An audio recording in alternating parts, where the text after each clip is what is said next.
Hello and welcome to the Hoodcast. I am recording from the Hood compound in parts unknown, um, otherwise known as East Anglia. I'm Aaron Hood, as always. I couldn't really be anyone else, and I'm joined today by comedian, promoter, and fellow member of Big Forehead Club, Jason Stampe. Jason, thank you for joining me. What an intro. Thank you very much, mate. Honoured. I thought that in terms of because I have this intense paranoia about my forehead size growing until it one day envelops the world like a massive rug. And I haven't discussed that with a therapist, but I don't know what that means. So I thought, since If you've there's come all for sorts any of kind male of insight positivity on anything, movements, I want to own my massive bonds. you got to do it, mate. Yeah, I've early on I thought I better develop a personality because the head's not going to cut it anywhere. And then beyond that, I realised I could grow a beard and just sort of distraction techniques is all I've gone with in the end, really. It's like a facial tattoo or a belly button piercing, isn't Yeah, it? it started off so I could a bit like girls with makeup. I could decide which chin people looked at, but then in the long run, it's just a bit of a diversion from that. Hang on, how big is that forehead? But yeah, I shaved my head at the start of lockdown and realised I had even less hair than I thought, which was quite upsetting. But luckily, I was indoors and had access to hats. But other than that, probably wouldn't do it again. The thing is, I've had this hairline for years, and people still go, "Oh, you're going bald." It's just like, no, I've got a normal amount of hair. I've just got an abnormal amount of head. You know? Yeah, mine's the same. I've had the same crap hairline since I was a teenager. It's quite thick hair on top. It's just it doesn't start till it gets quite far back. Is all it is. Yeah, it's like someone's mown a lawn unevenly, isn't it? Yeah, someone's not been paying attention basically, and they've gone, mate, you're supposed to clock off half hour ago, and they just kept going. I think that's what's happened. Have you heard of kind of these male positivity movements? Like a lot of kind of dating things is a lot of people are really over emphasis on height and sort of like kind Yeah, of you 6 foot need to minimum. be Yeah, yeah. Then there's this movement started by a comedian called Short Kings, and there was this hilarious piece in the Guardian where it's not feminist to discriminate, or it's not okay to discriminate on height, and you need to give Short Kings a chance. Like, what's your take on the Short King movement? Do you I support mean, the? to be honest, I'm overweight and I've got a massive forehead, so the fact I'm 6 foot is one of the few straws I can cling on to. So you're on your own, boys. I'm sorry. It's nice to see men stick together. Solidarity and all. Yeah, short guys need love too, and fair play. I've got a hug for all of them. But anything more than that, they're going to need to step up their game. That's all it is. Get some like those wedges for the back of their shoes. That'd be good.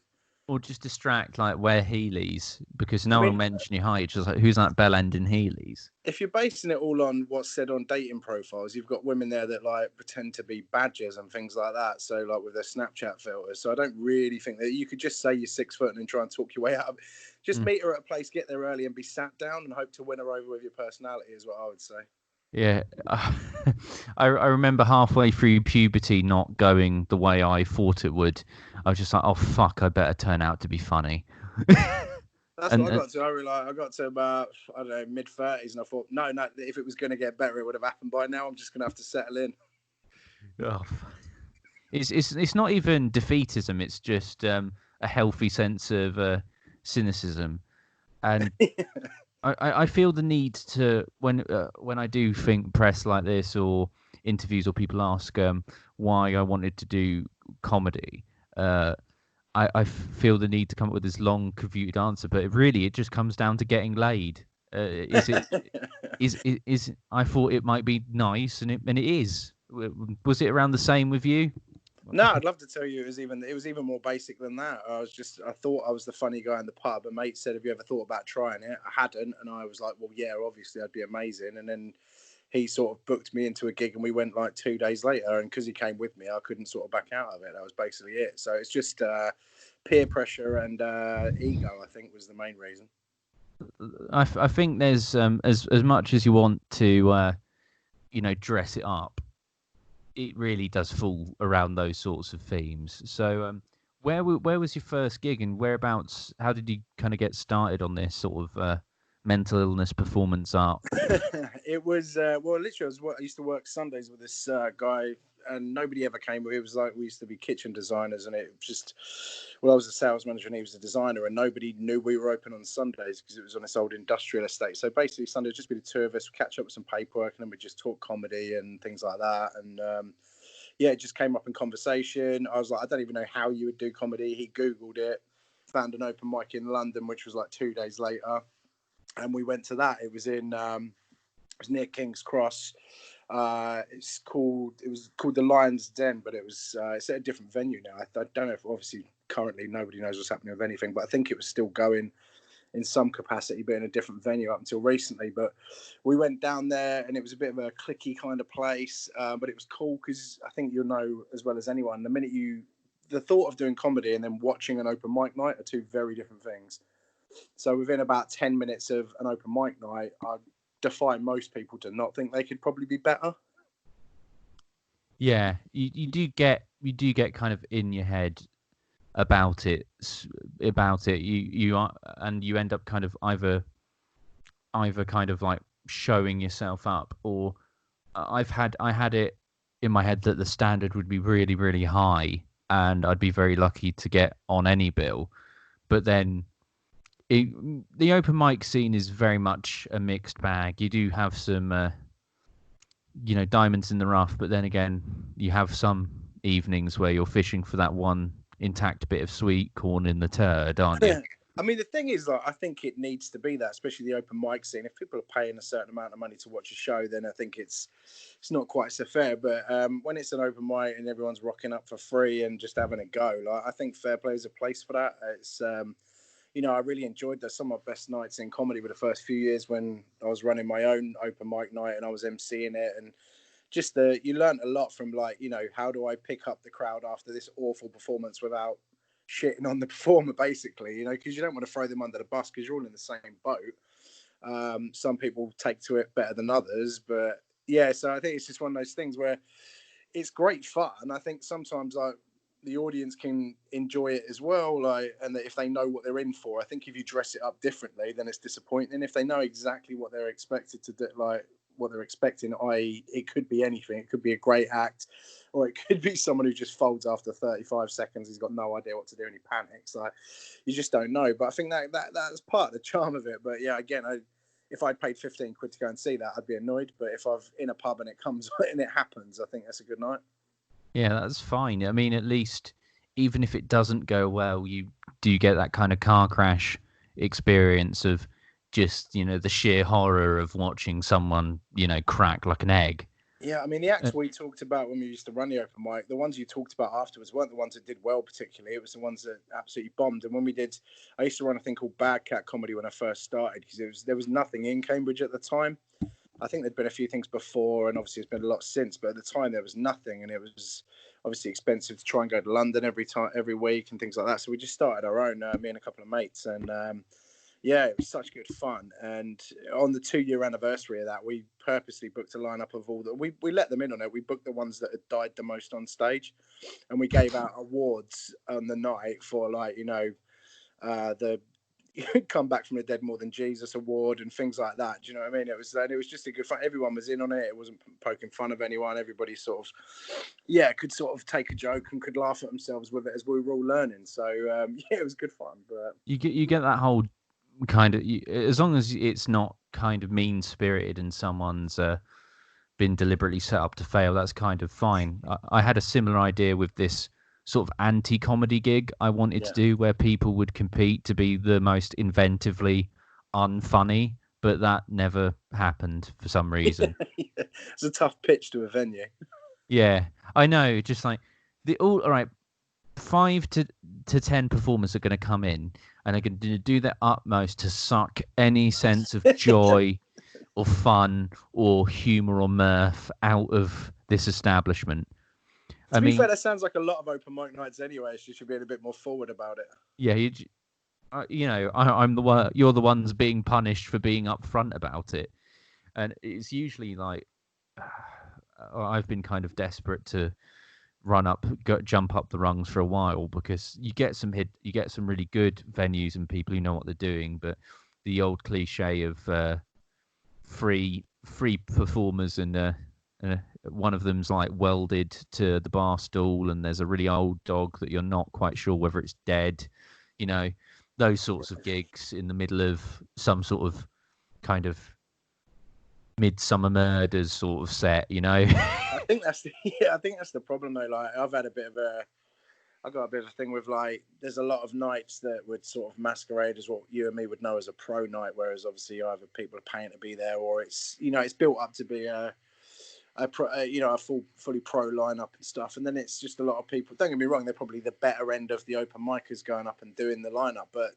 people in that audience now think they've been to a pro night and that's the level, and I think that's a bit misleading as well. I think it should be a bit more honest from a promoter's point of view. I mean, if you're not paying anybody to be there, or someone's getting chucked 20 quid to close it, it's not a proper gig, and you shouldn't pretend otherwise, because it's only the audience that now think that's what the level is if you go to live comedy. So I think there's a bit of without getting too deep, there's a bit of a responsibility from promoters. So people, if I went to a night where I paid a fiver and it was a good funny night, and I saw one for 10, 15 quid, I then wouldn't be adverse to paying that. Whereas if I spent a fiver and it was really hit and miss and a bit average, you'd be like, well, why would I pay more money? I know what live comedy is, and it's not that amazing.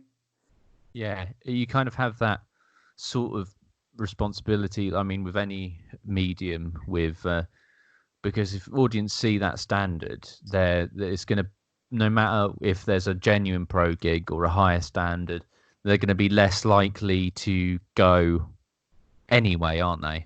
Yeah, and don't get me wrong, you know as well as I do, you can book the best lineup in the world and do everything properly, and sometimes it doesn't hit. You know, maybe the room's not set up right, the sound's not quite right, the audience just don't go with it, or the wrong acts are there in terms of what they were after. So, I mean, there's never a guaranteed success, but, you know, I think there's more steps in place to kind of making it work than not, if you know what you're doing and you're honest about what you're putting on. But there's a lot of people, I think, probably just kidding themselves that they've got something better than they have running, and you know, the only people that lose out in the long run really are the audience, because they're not going to take a chance on bigger gigs and different venues. So, but, you know, that's one of those things.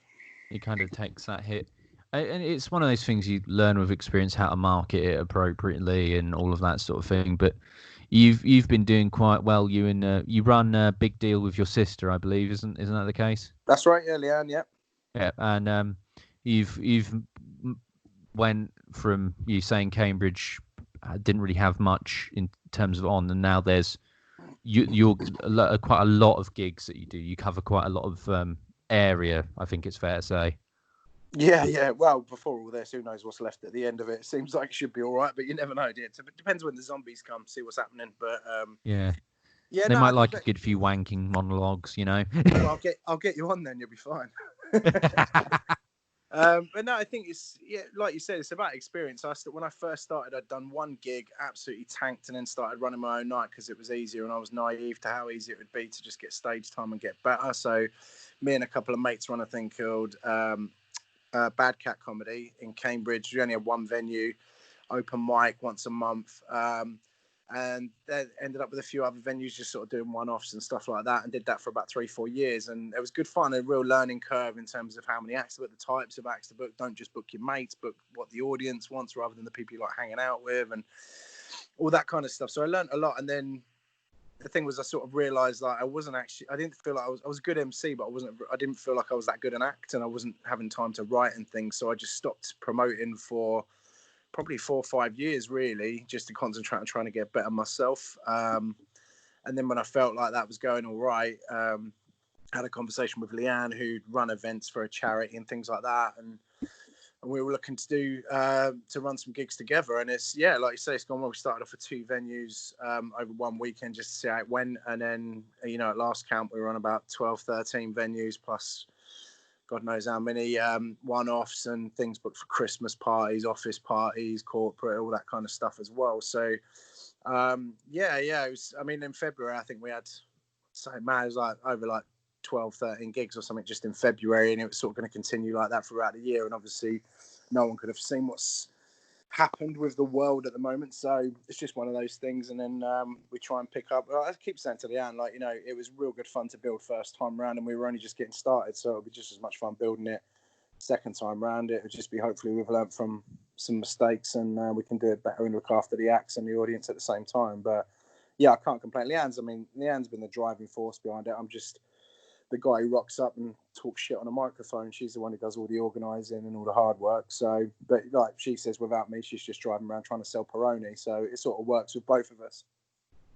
Yeah, so it gives her something else to do and such. And I mean, to be fair, I should just shout out, like, Leanne does not need anything else to do. She's a she's a very, very busy woman. She's got a good job. She's got a son. She's got a husband, and the husband's in the Marines, so he's away Monday to Friday. So this woman never stops. So, like I say, when people sort of talk to me about Big Deal, like, oh, I've done well, I'm a bit like, yeah, and then obviously make sure she gets the prop she gets, because all the social media, all the ticketing, all the bar, absolutely everything is dealt with through Leanne, other than the acts and the actual night, like that I do. So yeah, without her it wouldn't happen. But yeah, no, we're a pretty good team. She does the bits. She loves the spreadsheet. I can't stand that stuff, and she don't want to stand on stage. So between us, it kind of works quite well. So you've got that really decent division of labour, and I wasn't trying to say I wasn't trying to say that Leanne was just sitting in her pants eating quavers. Big deal. She's got that look about her. Who knows? You know what I mean? We could throw that out there, but I just want to clarify in case she listens. Love you, sis. Yeah, yeah. I respect you too, Leanne. Please continue to maybe book me and such. Yeah, people think I'm the hard one. Like, she's the one in the background saying, "Nah, drop him. I didn't like him."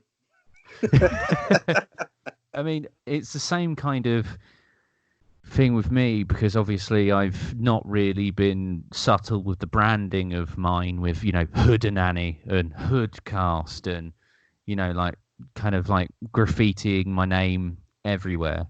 I think you've got to do something like that. The Big Deal thing came from a friend of mine who ran a few gigs a few years ago, just randomly, and my first solo show was called Kind of a Big Deal, and he thought that was the Big Deal thing was a good thing. He designed the logo, and then when it came to restart, he was cool for me and Leanne to kind of crack on, because we'd never organised anything together other than a few. So, and I thought it was good branding, and it kind of worked. And the main thing for me, I thought, like, I love comedy and I love doing it, but I kind of thought if we build it the right way, it gives me an opportunity. If it's not just built around me, which is a bit of a gamble, you know, it's kind of like, you know, if I didn't want to perform in 5 years, but the comedy clubs are doing well, I could still make a living out of comedy without needing to dip the toe in, if you know what I mean. Or if I wanted a break, it's not all dependent on me.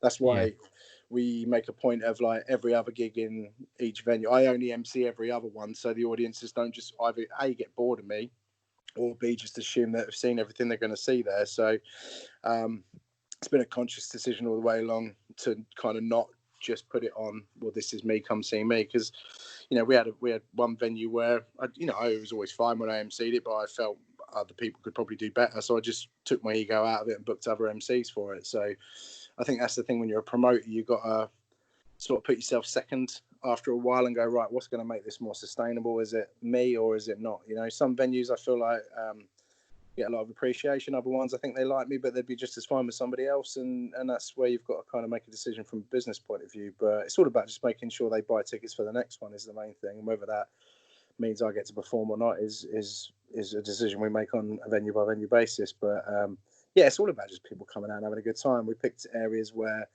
you know, there's not a lot to do. Maybe a lot of young parents or just parents in general who they don't get many nights out.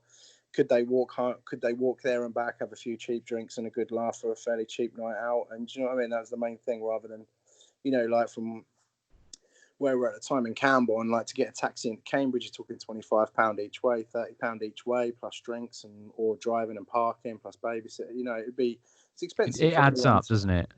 Yeah, to try and, you know, even if you're all right for money, to say, well, we're going to do 150 quid and it might not be funny, it's a bit of a gamble. Like, so where it's down the road, kept the tickets cheap, kept the drinks cheap, and then people were willing to give us a go, and then they just kept coming back, which is obviously the biggest compliment we can get, really.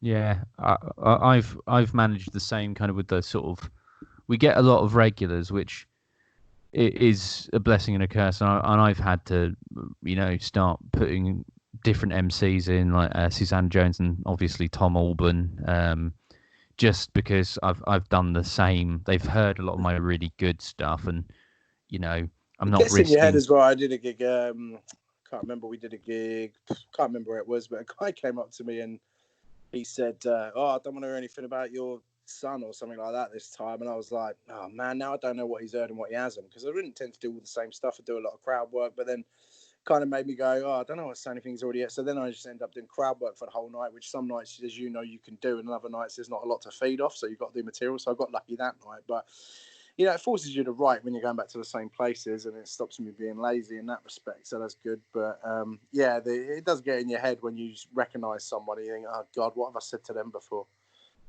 Yeah, I knew one actor used to write every gig he did. He'd put the date, the venue, and then he'd write down, you know, in a pad what material he'd done. So if he went back 3 months later, he'd know. that's a level of forward planning that I've personally never bothered with. Yeah, I mean, I'd rather not do that. Save 30 seconds and then just wing it the next time I was there. To be honest, it says more about me as a character than him. But fair play. Yeah, I can't fault his commitment. And with the new material stuff, you don't want to risk lowering the standard just to give yourself more time or just to save money. You want to treat your audience with some sort of modicum of respect. And Yeah, I'll do so. I mean, if I've had a couple of times where I've MC quite close to. I mean, most clubs won't have you back too close to the last time anyway. So it's not as if you're going to have exactly the same members of audience. And, you know, we all like to think that our stuff is material that's going to be etched in your memory forever. But the reality is you could probably sell that joke to the same person twice within 6 months and they wouldn't remember. But if I do it for somewhere like, you know, I've done Backyard and Covent Garden and a few places like that, then if I'm back a bit closer because they've had a dropout or whatever, then I've got a note on my phone of roughly what I did when I was emceeing, and I'll give it some thought about what I do. But I was sort of in a bit of the last year or so, I've been in a bit of a run where, other than kind of my closer, which I kept, I was sort of rotating the material quite regularly anyway, because I had so much, obviously, I was gigging all the time and you got time to do that. And then you knew the beginning and the end of your set was pretty solid, so you could play around in the middle.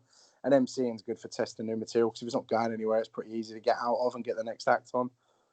you can just sort of like dip your toe in, and if it's a bit too cold, you can just sort of run away. Yeah, if you're emceeing, it makes more sense for you to just drop a subject and get onto the next thing. If you're doing a 20 set and you think 3 minutes of it is a thing that you now know you're not going to get through that 3 minutes and get a laugh, it's more difficult to change on the fly. But emceeing, I think, is quite easy. Yeah, I usually just treat it as sort of a really long-winded chat almost, kind of just fuck about like that. Because someone said to me the MC doesn't necessarily have to be really funny; they just have to be kind of adequate, almost. 100%. I think you almost got. I think that's a mistake you see people make as well, which is quite annoying, really. You'll see people, they try and make it all about them and they overrun and they drag it too long because they're getting a few laughs. It's like, the minute they're on a big laugh, just get the act on. If that's 10 minutes, 12 minutes, 15, do that, but never go over like 15 if you're the MC. But too many of them get a bit swept up in the ego of it. Actually, like, you'll probably do the most material that night, but you should be worried about the reaction the least. Like, just get that laugh, that's all you're listening for, that laugh, to get the next act on and then get off. Like, I think too many people think, "Oh, I'm going to go in for the kill now," and it's like, actually, like, it's not what you're here for. It's not about you tonight. Because everyone's emceed a gig where someone comes up afterwards and goes, "Oh, you should have a go at comedy." You go, "Really?" I think you're like walking past the venue and someone was like, "Does anyone know how to hold a microphone?" You're like, "Yeah, I could do that." And they're like, "Right, have a go, mate." Oh, people seem to think that it's a lot easier of a thing to do, and like the MC, I kind of always describe it as like you're sort of the finger in the bumhole, not the hand around the cock. You paint pictures with words, don't you, Aaron? It's nice. Yeah, it's just it just works. Like you're the foreplay, really, aren't you? You know. I think the thing is, though, like, I think I've said this before to someone, like, I think I used to get offended if people didn't get that I did it, but then actually, if someone thinks that you're just that naturally, like, funny and nice and jaunty and kept everything going, and they didn't think you were really trying, that's actually quite a compliment. It was that natural and breezy, and then the other acts had to really come on and work for it, but they don't notice you're doing it. I think it's probably because you're doing it pretty well. That's what I tell myself anyway, and I'm sticking to it. Don't ruin it. Like you have to work really hard to make it not look like work. I'd rather come off stage where someone goes, "Oh, have you ever thought about doing it?" Than when you come off stage and they go, "God, that was hard, wasn't it?" Go, "Was it?" Yeah. Cheers. Like I remember one of the gigs I did for you. It was just really hard to get them going initially, And you and Dom were there, wasn't it? Yeah, and you were doing a lot. Example. It was just absolutely tank. Picked the wrong tables. I think that couple at the front were like Eastern European, so their English was probably better than mine, but like they weren't getting kind of the nuances of the gags. There wasn't a lot to be had in conversation. Same with a couple of other tables, real slow start. You just got to draw a line and get off stage, swallow your pride, and then Dom came out, did really well. I remember you did really well, and then by the middle they're all up and running, and it was easy. But sometimes it's great at the beginning, other times it's not. It's just you're especially emceeing, you're walking out. Most people have only got the first drink on the go. You're just this dude just rocked up in front of them and starts chatting. No one wants to be talked to, but someone has to sit at the front, and then you've got to try and maneuver that into a position where everybody's comfortable with what's happening. So. Sometimes that works, sometimes it doesn't. The gig you're talking about is a perfect example of that, where I've done that gig 4 or 5 times. And it was easy. It was an absolute dream that night. Just didn't get going until sort of the middle section. Yeah, because I remember when you came back to us before. I don't know whether it was a break or before I'd went on, but you just looked at both of us and just went. And I was a bit nervous because it was just like it's one of the few gigs I'd played up until that point with what could be described as a decent-sized audience. And I was just like, right.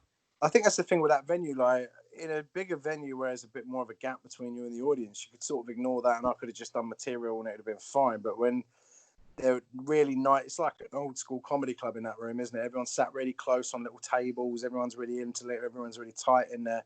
So it feels a bit of a cheat not to try and talk to them. And obviously, most of the time you pick a table and you get it right, or you can see the kind of person you can talk to. And that night I didn't get it right, and it's one of those things. But that's where you, like I say, I've seen acts do that, absolutely bomb for 10 minutes and then go, right, I'm just going to give this another 20 and see if I can win. And it's like at that point you've almost got to quit way behind, come off stage. Hopefully someone else picks up the slack and does it, which Dom did that night. I mean, can you dub that out? Because I don't want him to know that, because like his head will be big enough as it is. You know what I mean, but I'll change it in post. Yeah, you both come on and done a great job, which then made it it got it back on track for me coming on the middle, which isn't ideal. But to be honest, when you're putting a lineup together on that night, you're not going to put an act on first that you don't think could have they've still got to be strong no matter how I do. So someone's going to come on and do well, because with Dom, he's got a lot of energy. You've got some good stuff. So between you, it was a really good way of setting the tone of the night. So yeah, I think like I say, I'm trying to give myself some credit for getting the lineup right. But yeah, after I tanked. So thanks for bringing that one up, mate. Cheers. That's good. It was. I wouldn't even say you tanked, to be honest, mate. I wouldn't have brought it up otherwise. It was just a bit meh, wasn't it? It didn't happen. It just didn't get going, which happens, We've both had this ones where you wouldn't because I know it's a lot of comedians as a cop out say, oh, it was a shit room, or they just didn't get me, man. They just didn't appreciate my genius. Yeah, with that one, that was not the case. It's a perfect room. It was sold out. It was packed. Everyone's up for it, and I got it wrong with who I spoke to, and it was as simple as that. Yeah. Come back in the middle and speak to different people, and it was absolutely perfect. If I'd started with them, you don't know, it might have been a different night altogether. But like I say, luckily the acts that were on early did well, and then it was easy by the middle section, really. Yeah, it's interesting in terms of the fine margins. Obviously, I didn't bring it up to go because I didn't think you did bad. I didn't bring it up you remember when you were fucking shit that one time, Jason? You remember when? But I think it was just you were giving it your all. We both had it when you put in everything into it, and it just something very, very fractional just isn't clicking. I think you need to, but I think that's the difference. I mean, I've been going a long time, so by this point in my comedy career, you can have a bit like that, and I don't walk off thinking I'm terrible and have to rip up things and start again. I'm like, right, I'll get it right this time. You win more than you lose, and then it's a case of just having faith in yourself to come back and put it right in the next bit. And as an MC, you're lucky you get to do that. If I'd have been doing a 10 that night, I could have probably come off the polite applause or polite laughter or whatever, and that would have annoyed me all the way home. But luckily, as the MC, I got to come out and turn it around for myself. Yeah, I hate the polite applause and laughter work more than abject hostility. Someone said to me, "Is oh, has anybody ever booed you?" And I was like, "I don't think they have. I've seen them sit there not looking impressed, and I'd rather be booed, to be honest. At least it gives me something to work at, Yeah, I mean, if someone tries to fight you, at least you get a bit of cardio in running away. as long as they feel something, do you know what I mean? Yeah. I want some sort of emotion out of them, even if it's pure rage. Yeah, just sometimes it's just really tempting to kind of get a comedic form of seppuku, and it's just all right, this isn't going well. Let's give them a reason to really hate me. Crack out the like Oh, do you Madeline know what? And I McCann hate that. I've stuff seen and that because you talk about the people that will start saying, "Oh, it's the audience, it's this." I had an act at that same venue actually at another gig, and it clashed with an England match. I think it was like Home Nations or something like that. So we didn't know that at the time of booking it, and it wasn't bad. You know that room; it's kind of a small, compact room. It was nice. It was 30 odd people in there instead of the 50 you can squeeze in. So it was still fine. Everyone was sat out perfect. He went out, started badly, and then just tried to take the gig apart while he was on stage. The funniest thing about that was because we had loads of regulars at that gig. Um, someone heckled him about how the gigs normally, or like he was like, "This gig's shit, rah rah rah," and the guy in the audience when he was usually amazing. So the only thing different is your ear. Right, or something like that. And it was like, and I was a bit like, yeah, fair play, mate. So that guy got a free drink and a free ticket to the next one. I was like, yeah, we ride or die around here, mate. We've got each other's back. yeah, people have started getting big deal tattoos and like I like it when making people are sort of gang defensive of it, signs you know, at like people. it makes you, it's just a nice thing where they'll stand by the fact, like, you know, it's normally a good night if that particular act, if that act had come off after a bang average set, no one would have, he wouldn't have had a bad, you know, I wouldn't have had a bad word to say about it because it happens, you know, it's one of those things. But when people start blaming everybody but themselves, I think that I've got a problem with that because obviously I've still got to run that gig next month. And if they were all new people in there and he's saying this is a shit gig and I don't know why you're here and all this kind of stuff, it's, you know, they might not come back. And so he's really just he's he's threw his toys out of the pram and he's just ruining it for everyone else. Yeah, and this man, if he'd kept his cool and just come off quietly and all the rest of it, I probably would have booked him again. But now I'll never book him again because I think he's unprofessional. It's as simple as that. Anyone can go in there of a night where it's not so funny for them or it doesn't quite click or whatever.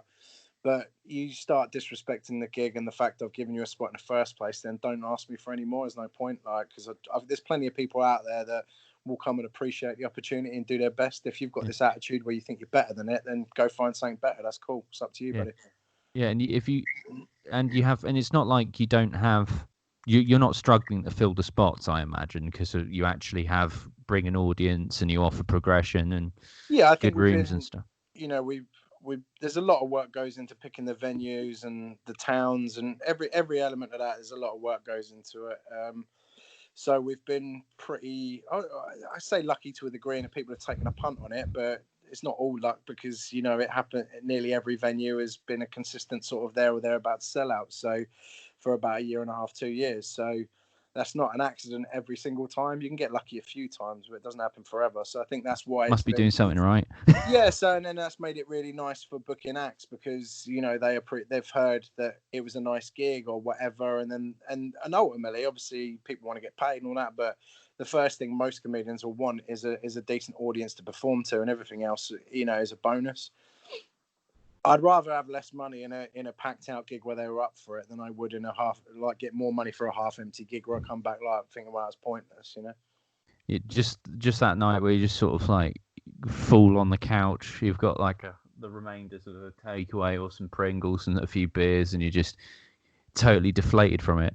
I don't see the point of, you know, if you can maintain good relationships with promoters and get money. I don't understand the logic behind that level of kind of self-sabotage, because I was quite desperate to impress that night. But I nixed this bit because I tried this bit where I was talking about going off my medication, but I could feel the discomfort start to bubble up, and I just went, too real. Oh, sorry. But I was going to do this bit where I read out kind of like, I'm glad I didn't because I realized Pete Davidson from SNL had already done it, but read out this fake like note from my doctor asking, saying like, all right, it's beneficial for Aaron's mental health if Jason Stampe from Big Deal Comedy starts giving Aaron paid. I just thought that I don't think this will work, and I just don't. I think it's just one of the things. Like I've got no problem with what anyone says on. You know, if I've booked them, then I've got an idea of what they're about. So if it doesn't work with our audience, then it's always me that will take that responsibility, and then I'll, you know, find somewhere that they'll fit more. But like sometimes take a bit of a punt, and because I mean I'm a fan of comedy first and foremost. So if I think something's funny, I think well statistically there's going to be some people in here that think the same. You know, sometimes that isn't the case, and that's the way it is, and that's why you try and have different styles in every lineup. But I mean, we went through a thing where I mean, I guess it was. I mean, I'd say with our lineups, we've been as best we can. Like, you try and mix it up with. The main thing for me is always that is trying. If you've got 4 acts, there'll be 4 different styles. Now, in an ideal world, that means there's a mix of gender, everything. Just to try and mix it up and stuff. But that's why we don't put posters on the picture, because if on a night I could only book 4 white guys or 4 women or whatever, I wouldn't want people to look at that and generalize what they think that night's going to be like, because you never can just by looking at someone. Most of our profile pictures is just some variation of us stood there holding a microphone looking confused. So I don't think from that you can gauge what style of comedy any of us do. You can look at a particular person. I mean, someone told me, I can't remember who it was now, he said they were shocked by my comedy because they thought because I am a bolshy dickhead, they thought that would be my absolute style and that I would be chauvinistic, or I'd be this or I'd be that, and that's far from it. I don't. Yeah, that's nothing like you. No, but to look at me, you would think that, and I quite like that, to be honest, because then it's easy. I always go the other way with it, so it's not, it's good fun for me, and it probably helps. But I think if you were to do that, it's quite lazy to look at, what you think the lineup are going to be like based on their names or or what they look like and all that kind of stuff. But we had a thing where we had a couple of like female acts would come on and start it by making a joke about the fact that I was told I had to book a female comic or something, and the audience would laugh and afterwards say like, I don't like that, because like we book female, like nearly every lineup would have. It's always about the best lineup. I did a radio interview for a show we were doing where they were trying to promote it, and she picked up on the fact like, oh, I think it's really brave of you to have a female opener and a female closer. And I was like, what do you mean? She was like, well, so many clubs only book men and blah, blah, blah. And I was like, they got booked to open and close because they were the best acts that applied. It had nothing to do with their gender. If the best acts were male, or if the best acts were anything, they would have got booked, as simple as. It just happened. Like, I don't care. I would never look at a lineup and go, oh, no, I've got 4 men or I've got 4 women or whatever, and think I need to change it up because someone else is going to get annoyed by that. I think if they're the best acts available and the styles don't clash with each other, I think I would always book that. And I think there's a tendency for people to make a deal, make a point of that. And actually it's having a bit of a dig at the promoter and making it sound like we're a certain way. And I've seen it at other gigs and other people's gigs where people have said similar things, and you think you're kind of doing a disservice to the people that book it and the club in general, because there's no thought, like the only thought goes into it is that, are these styles different? Will the audience like it? And, are they the best acts that we can get for that night? And I think that's where the industry kind of needs to sort of, climb off its own dick a bit and stop patting itself on the back. Like I've seen gigs where, people were adamant they had to have a certain type of act, and they're not the best act on that night. It's just you've boxed yourself into a corner by saying that's the act, that's the kind of act I want. And it's if you can get the best act like that, then 100% book that, and that's brilliant.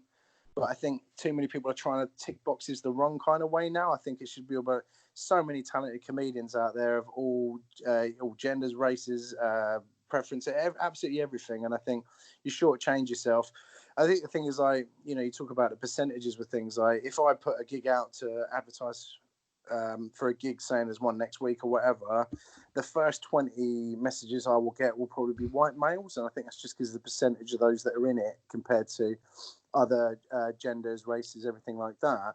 I think if you were to book a gig within 10 minutes of putting it up, then you're probably going to have 5 very similar acts. I think if you wait to see the best acts that come through, because of the percentages, like I say, there's just a lot of. I've had people say to me like, "Oh, you're not upset you're not on telly." I was like, "No, there's so many people like me. Like, why would you pick me? Like, I'm okay with it. There's no. I think I'm a good comic, but I don't think I stand out dramatically enough. Like, there's no one in the world like who hasn't heard my point of view in some respects. Whereas if you can get people with different stories and different angles to come from, I think that's so much more interesting for everybody. Yeah, and diversity is obviously very important. I've had the same flack, even on bills where it's like you're just seeing that a lot of, and then you think a lot of these people are on the spectrum or have some kind of disability, and some of these people are have different sexualities. That's diversity. There's different, and I have had the same problem where the overwhelming majority of respondents are have the certain kind of straight white male characteristics. Yeah, and I think it's because I think it's brilliant in the last few years in particular where you're seeing more acts of different ethnicities and all kinds of sexual preferences and how they identify and all that kind of stuff has been more mainstream over the last couple of years, more accessible because of Netflix and things like that. Whereas for the last 20 years before that, every comic you ever saw on TV was a straight white male. So short of like your Julian Clary's and your Alan Carr's, who was sort of like, I don't know, they may be seen as, I don't know if they was purposely, but they kind of were. It felt like they were put on as a bit of a novelty, but actually they were brilliant. They're just really, really good comics. And I think it's great now. There's lanes open for lots of different stories to be told on stage, and I think that's the most important thing. And we just got to stick to that. I think, but there is a tendency, I think, where people are trying to tick a box without actually, is that the best person for this gig, or is this the best? If I, like you say, if you wanted someone to come and, I had someone ask for it was a charity thing. They wanted someone to come and do a set about being gay. It was a gay pride thing. They wanted something about what it was like to be gay and blah blah blah and all the rest of it. So, obviously all I could do is put X amount of people forward, but I wouldn't, I had people go, "Oh, I'm gay and I'm a comic," and I'm like, "I don't think you're a good comic." Like, I had 20 amazing comics who were gay, and that's what the person asked for, which was, I felt, was a bit limited anyway, because obviously everyone's got a good perspective. I put those 20 people forward because I thought they were amazing. I wasn't going to put them forward just because they ticked the initial box. It's like, you've got to be good at what you do, and I'm sure that applies to everything in terms of performing and all the rest of it. But I think there's less barriers now in terms of getting booked for gigs than I would have thought there ever has been before. It's just about making sure the best people get to the top where they're supposed to be. And I think, we see you must do it as well, booking gigs, and Norwich in particular around, there's a lot of comedy going on around there, and we see some amazing acts all from different backgrounds we've got. And again, for me, it's just having different stories to tell. I don't want to go and listen to someone talk about what I talk about. I want to hear something I don't know. I want to hear it from a perspective I wouldn't think of. And I think that's interesting for everybody. Yeah, and you don't want to have a bill where everyone's just talking about the same things, like, checkouts, or I hate the wife, and all of that kind of stuff. I think you think there's, I was at a gig once where by the third act you started talking about Tinder, and you're like, oh. I mean, it's not even that it was a bad, like, not even like they were bad bits. It's just like, after the first guy's done it, the other two should be thinking, right, I'm going to do something. Even if they think their bit's better, right, I'll do something different. And I remember when I did Hot Water, I was going to do this thing about, can't remember what the bit was now. It might have been about watching pornography or something like that, and from a different angle. Then just as I went on, the MC was talking, like the MC, she was talking about watching pornography. So I was like, I'm not going to walk on straight after and do my version of a joke she's done. So then I just changed it on the fly, and that's fine. But a lot of people have only got what they've got in their locker, and then that's all they can do. And but I think if you book people knowing that they're all similar styles, and then the audience don't go with it, you've really shot yourself in the foot. But then on the flip side, I could book 5 acts who look identical tomorrow that have all got completely different styles. So I think it's down to the promoter. And then again, I had this conversation with Martin and a few other people about why we don't put pictures on the posters for big deal gigs. And I said, it's because I don't want anyone prejudging what I'm putting in front of them. I'm asking you as a promoter to trust me to put on a good night for you, and that's what I do. Yeah, that's a smart way of going about it. Because with the diversity thing, if you put people in just to tick this kind of arbitrary checklist, you're setting people up to fail, and it contributes. I think when I started, I was getting put on some gigs I probably shouldn't get on, because I booked a couple of gigs myself, so people would let me on, thinking I'd book them for mine, and then you did all right, but you weren't the best act you could have done that spot that night, and then you come away a little bit deflated because you're like, oh my god, they were so much better than me. And I think that's the same with anybody. It doesn't matter what your background is in comedy. There's no shortcut. You've got to go in there and you've got to get good. And half of that is doing the right gigs at the right time.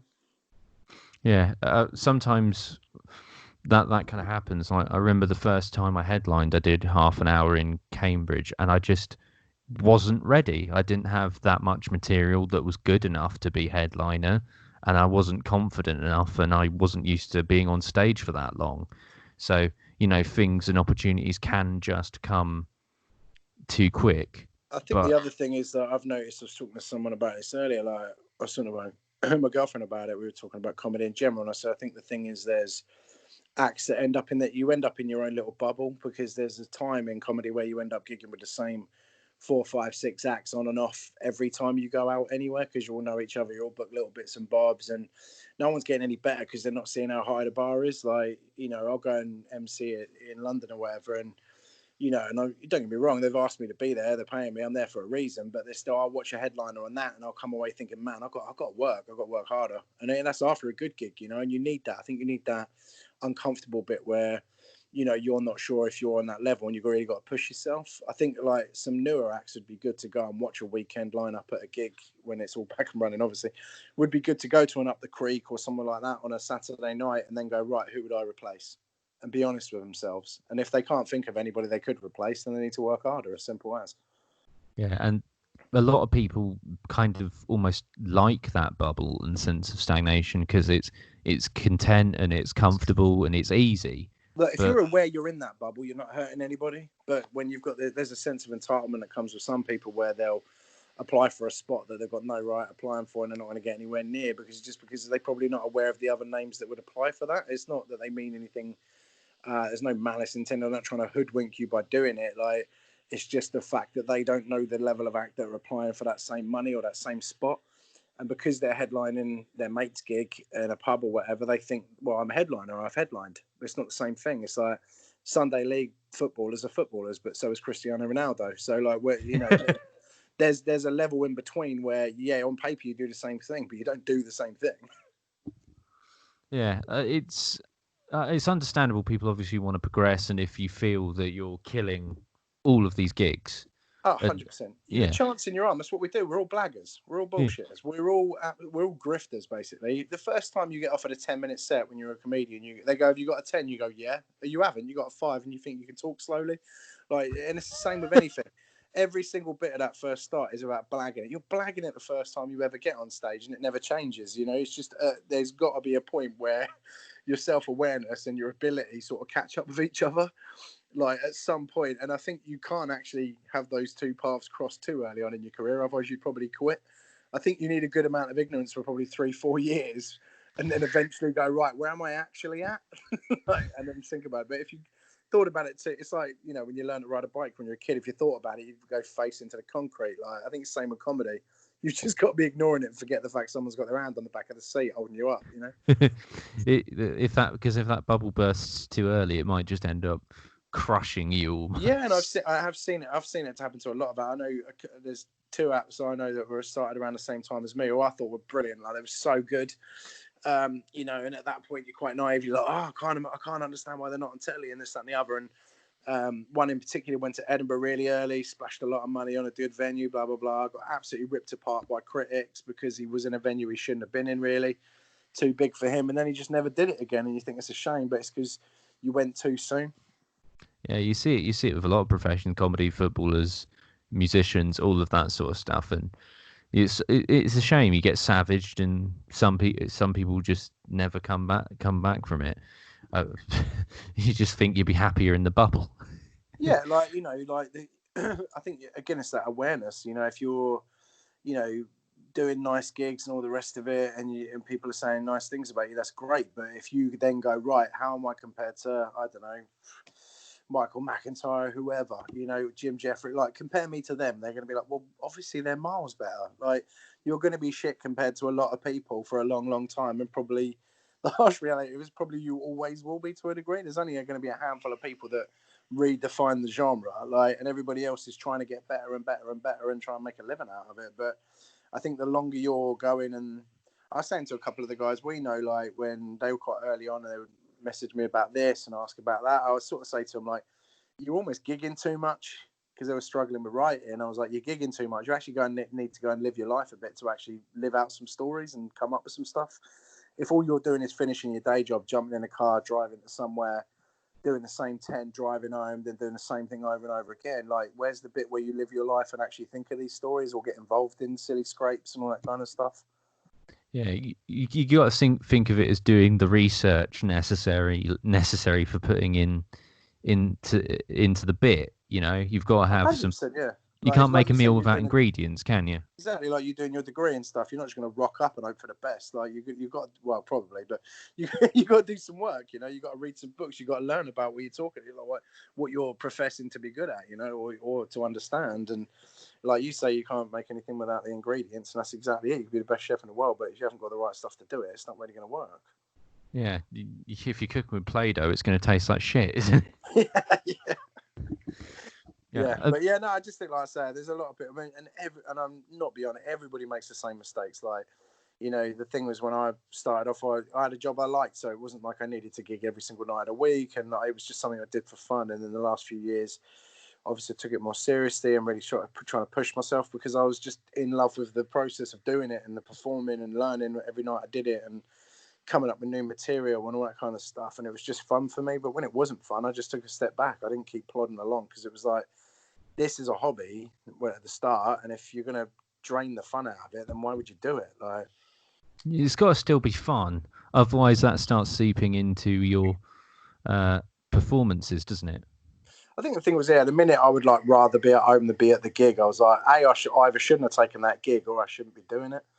And I think that's the bit where you've got to make a decision with yourself what you're in it for. That's why the initial thing I used to do with Bad Cat Comedy, that was going really well, really, in all honesty. But it wasn't why I got into comedy, and I wasn't doing what I wanted to do in comedy, so I stopped that so I could concentrate on it. Yeah, I don't blame you. That seems, you see, it seems like you've got a kind of very structured, sensible, belief system. Like how long have you been doing comedy? This is my 10th year, so it's a pretty strong sign from the universe. That should be it, to be honest, because they've just destroyed the whole industry. So, this is my 10th year. But again, I think, you know, I started MC'd a bit. I would probably do 1 or 2 a month. MC'd for the first few years, really more than anything. Did the odd 10 spot here and there. And then it was only probably 4 or 5 years ago, I started really trying to push myself as an act. And the last 2 or 3 years where I've really been going for it. So, you know, it's everybody gets there at different times, and everyone says you're 10,000 hours and all this kind of stuff. And it's 10 years before you've got your voice and all that. I think for me personally, without going too deep, it was like in the last few years, I sort of found out who I was, I suppose. So it made it easier to come up with material because I wasn't under any illusions about who I was. You know, I knew who I was. So when I told a story, it automatically was me telling it. And you'll understand what that means as a comic. Like, Yeah, finding your voice and all that sort of stuff. Yeah, and you say a joke to a mate and they'll be like, "Huh?" And that doesn't sound like you. Like, well, it's not supposed to sound like me. It's like, why isn't it? You're doing it. Like, and they would be bang on the money, really, but you'd sort of convince yourself you had to be this persona or whatever. And I think the closer my material got to who I was and how I would actually talk to and people and deal with actual scenarios, the closer those two things got together, the easier I found it the right material and the better things were going for me, I think. Yeah, I felt the same. It's just you end up talking about stuff that just because you think, oh, that would be a good bit or that would fit into this context of this kind of abstraction of yourself that you believe that you have to be. And it's just, you realise you realise and then the audience realise that you're not being genuine. You're not. I think you need that because, like, the best advice I got in the early days was someone said to me, just walk on like you're supposed to be there. And I I think believe you said that to me before, yeah. and I tell everybody that because I think it's the best advice I was ever given. Like, and if you do that, if you're not apologetic about being there and you can actually be yourself while you're on stage, then you've got half a chance of winning them over. And people could spot a fake. Like I've told jokes before where actually it was a true story, but it sounds unbelievable. So they were like, you could see them in the audience sort of like, that never happened. And I've had a couple of things happen in my personal life where I was like, that would be hilarious. And then you're thinking, I can't make it sound like it's not a fake story.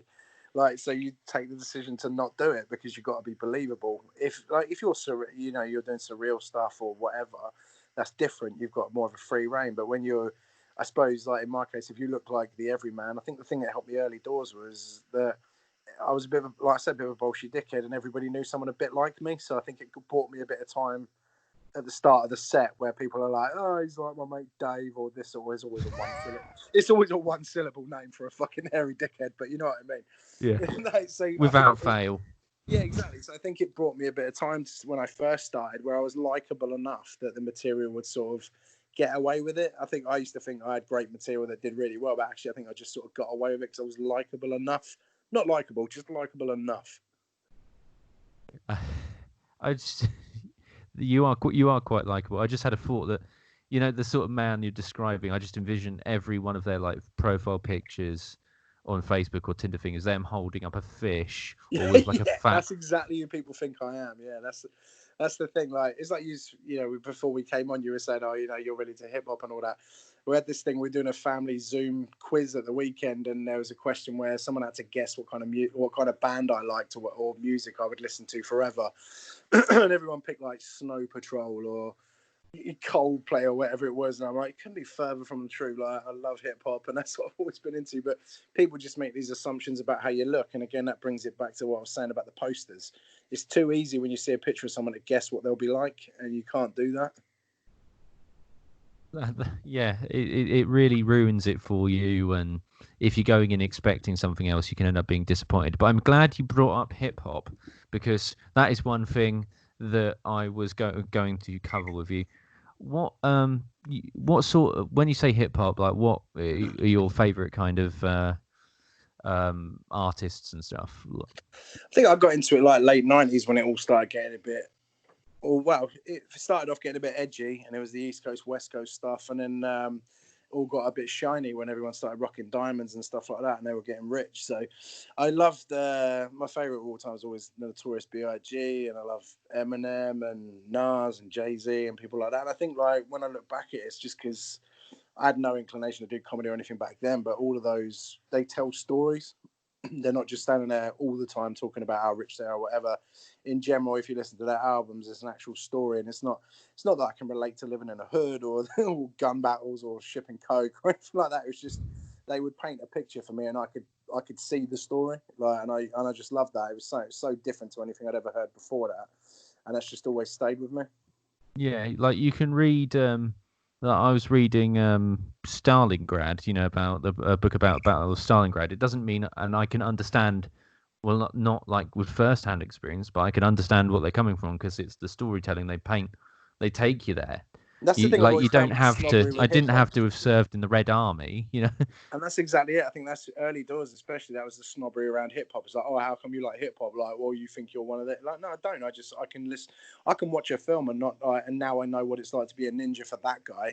But it doesn't mean I think I could do it. Like, it's the same with hip hop. I just saw it as stories, and you know, and I know obviously for most of them it was very real. And it was just, and again, like, you know, I'm from Cambridge. I was from a well-off part of Cambridge. We didn't have any money or anything like that. But I mean, I know it's worlds apart from living in the hood or the projects or whatever in America. It was just the fact that it could take you from where you're sitting and what you're doing and be in that scenario and just seeing it all and that picture being painted. And I think, you know, it kind of make, like, even now, if I want to go write and stuff like that, I'll probably put something like an Eminem or a Biggie on, or if I go for a walk or something like that. Just something where, like, you're listening to wordplay and things like that. And, you know, particularly with people like Eminem and like Ludacris back in the day, they're always really funny. So to listen to that sort of stuff, it's the same as listening to a funny podcast where it just gets me in the mood and it limbers me up to start thinking about trying to tell a story myself and trying to make it funny. Sort of almost like pre-workout, isn't it? Yeah, like, it just kind of gets you thinking about different things, and like, you know, particularly like again, Eminem in particular, you know, a lot of people give him shit for his newer stuff, but even that, they're so complex with what he talks about and how much he squeezes into every little bit. And comedy's the same, really. There should never be a wasted word or expression or look or hand gesture. It should all be part of the one thing. And Eminem is the same with every single word or syllable means something in that song or that context. And you know, I think stuff like that is always, yeah, it's always just really, like, yeah, I've always just been a massive fan of listening to it. Yeah, I have the same with kind of like metal and some of the proggier stuff, like really pretentious kind of concept albums. And it really, I think that the storytelling and really good examples of those of hip hop or metal is you can really learn a lot from it as a performer, even though a lot of what I listen to would be considered inaudible from other people. And I imagine from older generations, like you get a lot of like, oh, I think rap is missing the word C. Yeah, but it's like, I remember listening to, like, you know, Biggie and all that when I was 17, 18 and thinking, God, you know what, one day I'm going to have kids and they're going to think this is shit. They're going to look at it like I look at, like, Simply Red and things like that. Do you know what I mean? And that's exactly what my son's 12 now, and he sort of look at. I mean, I've sort of convinced him to listen to a bit of B.I.G., but other than that, he's into all this like trap music and stuff, which I can't stand. Mumble But then rap. you remember, yeah, no, I can't stand it. But then the thing is, I'm not their target demographic. Like, I never would be. Like, they're after young kids who want to do stuff on TikTok, which is not me. Do you know what I mean? So it's you They're just like gotta, repetitive, catchy noises, pretty much. yeah, you know, and it's just an evolution of what it is, and it's taken it in a direction that old people like me don't like, but that's not for us. So we've just got to leave it as it is. I mean, can't moan about it. You know, there's enough of a back catalogue of old stuff to go and listen to that I've still not heard, that, you know, that I'll fall in love with and all the rest of it. So, but It's yeah, not like iTunes have repeated that, you know, when everyone got that U2 album, whether you wanted it or not. that still pops up on my shuffle now. I don't even know how to get rid of it. It's like, geez, like herpes of the fucking music industry. Oh, fucking Bono. But it's not like iTunes have went in, deleted all of your old shit, and now you can only listen to Lil Pump and Lil Uzi Vert and Lil Groin Injury and Lil Cost Cutter or whatever. It's all that. It's like, if I don't like something, I don't listen to it. Like, it's as simple as that. I don't get offended by other people liking it. I love all these people that are really, but weirdly, like, when you know, it's just listening to people and they're like, oh, that's shit. Like, is it? I don't care. Like, I'm at an age now where if I hit shuffle and any kind of random stuff comes up on my iTunes or whatever, I embrace it because it's there for a reason. Whether it might have been like my kids like that song, or it was for a joke thing or whatever. But like, if it's on there, it's there for a reason. You know, other than U2, I've put it there. But U2 was a general weird anomaly, but I've just never understood that logic that like liking something isn't enough for certain people, isn't it? They've got to make that kind of like their whole or a crucial part of their identity, and then go and into other like forums or interact with people who are fans of other things and just like, my thing's great, your thing's shit, you know? Yeah. I mean, I think I got into comedy because I was a frustrated rapper. I mean, I say that in the sense that I've never written a rap, never tried to perform a rap, but I think like I convinced myself as a 17, 18-year-old, like, I could have made it if I was born in a different place, or if I was, do you know what I mean? It's like, I couldn't have. I've got no musical talent whatsoever, so it was never a possibility, but I sort of convinced myself different circumstances, it would have been fine. So I think, you know, I've always been, I think I wanted to, you know, but as soon as a bit of karaoke come out, I was the first up there. Couldn't really sing, but I'd perform the fuck out of it. And then I think it's the same with comedy. Couldn't tell a joke, but I tried to perform the fuck out of it just to kind of bamboozle you know? Yeah, you put so much energy into it that you hope that no one notices that you've got absolutely fucking nothing. Yeah, I mean, I now see people like Tom Alban and realise I never really tried to put too much performance into it. You see him up there, like, you know, thrusting at the crowd and all the rest of it, and it's like, okay, maybe I wasn't giving it all I could give it, but, you know, I didn't look like Tom Alban, so what are you going to do? Yeah, not many people look like Tom Alban. It's because he looks like a sock puppet on roids, that's why. I told him this. He's just sentient human growth hormone. I've got a thing about it. So I love Tom, but I think good-looking people should just leave comedy alone because that's for us. Like, yeah, I mean, like, I'm not grotesque, but I'm not Tom Alban, and just being around him makes me hate myself. Yeah, I don't like it. And I look at him and I see his ankles because that's how his trousers fit, and I just want to knock him over, but like, he looks too sturdy, and it's one of those things. And if he keeps getting funnier, it's going to be really annoying. Yeah, just like it's almost basically a microaggression to ugly people. Having someone pretty in the industry is just obnoxious.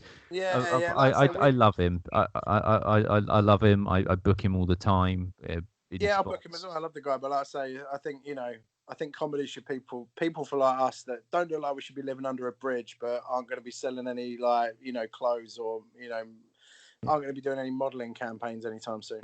Yeah, fit people stay with the Calvin Klein and the theatre.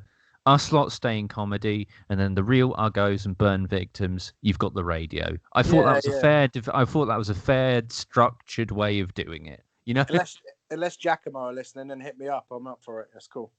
Yeah, I'll throw my hat into the ring for that as well. I have not aged as well as I thought I would. How old are you? I'm 24. Oh, that makes me feel better. Fuck you, man. I thought I was gonna have to start pickling myself at night, but if you're 24, like, no, I'm doing all right. It's cool. That's fine. Well, being crazy will age you, mate. Oh, that's all I'll say. Yeah, I bet. Yeah. Hey, fucking hell. I've always had a face that looks older. I've been getting served since I was 15, quite comfortably. Yeah, so And it's the drink that's catching up with you then. yeah, probably the drink or the other stuff. The other stuff. The supplements. Oh well, I've started to, I can't believe I've started, exfoliating and stuff now. Just thinking, what is wrong with me? Moisturizer changed my life, and I mean, using it on my face as well. Like, it's all good. Oh man, we could get into this, but I feel I'll go on a tangent. One more. Yeah, best not. One more thing I will ask you is, sort of, if you had 2 or 3 albums, someone kind of like Desert Island Discs, like if someone was wanting to get into hip hop properly, what 3 albums would you say was a good starting off point? I'd go Life After Death, Notorious B.I.G., Blueprint, Jay-Z, which would be controversial because there's other better albums, but that was a perfect introduction to him for me. And then Marshall Mathers LP, I think. That's a good one. I'd also throw Illmatic by Nas into the ring. That's one of my favourites. Overrated, mate. Overrated. Ooh. I'm joking. just saying something to be edgy. Yeah, I know. I was being too agreeable. I thought I was just getting involved. Beatles, fucking shit, mate. Yeah, never heard of them. I've heard of the horseflies, but not the Beatles. Yeah. Also, MC Hammer, Hammer Don't Hurt 'Em. That's obviously a classic. Everybody knows that. And obviously, Little Pumps. Any of Little Pumps. Yeah, Little Pumps, like Little Pony or whatever it is. Yeah, go with him. He's good. Or that one where Little Yachty has the lyric, "My new bitch is yellow. She blow my bit dick like a cello." Yeah, I mean, see, wordsmiths like that need a shout out. So yeah, I know. Keep it coming up. Yeah. I just love how because that was obviously him. Racism aside, which is obviously a great way to start a sentence with the whole but he had time to think that cello is not an instrument you blow. It's a string instrument. And then he obviously had the producer and his mates that he showed that song to, and the A&R people, and no one bothered to mention that to him. Yeah, I think I love it with stuff like that. Like, even when there's a line in a Lil Wayne song where it's like, "Real G's move in silence like lasagna," and I'm like, it makes sense in what you've just said, but don't put it in there. Like, you know what I mean? I think sometimes they must put that in there for like the meme. It's like the whole DJ Khaled syndrome, like him on the jet ski or the fake sex scene. I feel like it's proven he can spell. Yeah. I like. Hannibal Buress has a really good bit where he's just like, Lil Wayne's like, "I'm a gangster and gangsters don't ask questions." Like, well, I imagine they do quite often. Like, where is my fucking money? Just before we leave, is there anything you want to plug? Say, whatever. I'll just let you have the close a bit before we wrap this bad boy up. I'll be completely honest, Aaron. Like, I've not really thought about comedy massively for the last couple of months. It's been brilliant to have a bit of time off. Just been with the girlfriend and the kids, and it's been absolutely perfect. Like, just I've been loving having a normal life. I'm here every evening. I get to sit down for dinner with them. I get to talk to them. I get to go to bed at the same time. Like, everything's really nice and normal rather than the nomadic existence we live as comedians. So I don't really want to plug anything. Big Deal will be back bigger and better than ever, as you obviously would know. That it's a juggernaut. What we're going to do, right? It's just one of those things. You don't even control it anymore. It's its own entity. I just move. It's a movement. That's what it is. Like, it's just happening. But so I think this time has been difficult for everybody, as everybody knows, but personally I think it's been really nice. Just get to spend time with the people you love and actually just reset a bit. When the world's back to normal, there's a lot of people out there with way bigger problems than I've got right now, and comedy will be back when it is. I mean, comedy is such a disposable thing, which we don't like to admit. We like to think we're more important than we are, but People need to get their jobs back. Everyone needs to be safe. Everyone needs to be able to move and mix and mingle safely again. And once all that kind of stuff, obviously, everything happening with Black Lives Matter at the moment, like the world has got far bigger pressing issues than when comedy's going to be back. But when it's back, we'll all be ready to go. And I think that's the important thing. Yeah, I couldn't agree more. And then also the government will finally end the ban on eating ass, which is, you know. I mean, I'm just waiting by the clock, just same as you are, mate. I suppose. Like, yeah, come on. I just love marked a couple of false dawns on my calendar, and I'm fuming. But we just crack on, right? What crucially is the guideline is you can't lick around the bum hole, but you can lick. But it doesn't say anything about licking in the bum hole, which doesn't make much sense to me. I mean, but you've looked at it quite thoroughly, is what I'm getting from this. I'm a professional, Jason. I do my research. Are you worried your partner is an undercover police person and is going to arrest you if you try and pop your tongue in there? Because I feel like you're trying to find loopholes. I couldn't possibly comment. I don't want to incriminate myself on air. I feel like you should just follow your heart or whatever it is you really want to follow, and then just get a good lawyer and hope for the best. Take the plunge, man. Yeah, literally. Yeah. If I have to mark myself for the cause, that's something I'm willing to do. I was sitting there thinking like, oh, Aaron's a bit out there. He likes a bit of a wild conversation. We made it all the way through, and now you talk about eating ass just before we go after saying Black Lives Matter and stuff like that. And I thought we were going to finish on a high, but you've managed to bring it back down. So fair play, mate. Obviously, my heart goes out, and that was a very wholesome message to end on. I just thought that I thought that I'd eating ass too is what you're thinking, yeah. But thank you so much for coming on, Jason. I really appreciate it. Jason has obviously been Jason Stampe. I've been Aaron Hood. As always, stay safe, stay hydrated, and stay the fuck inside. Thanks for having me, mate. I'll see you again soon, yeah? Cheers, man. Thank you. Take care.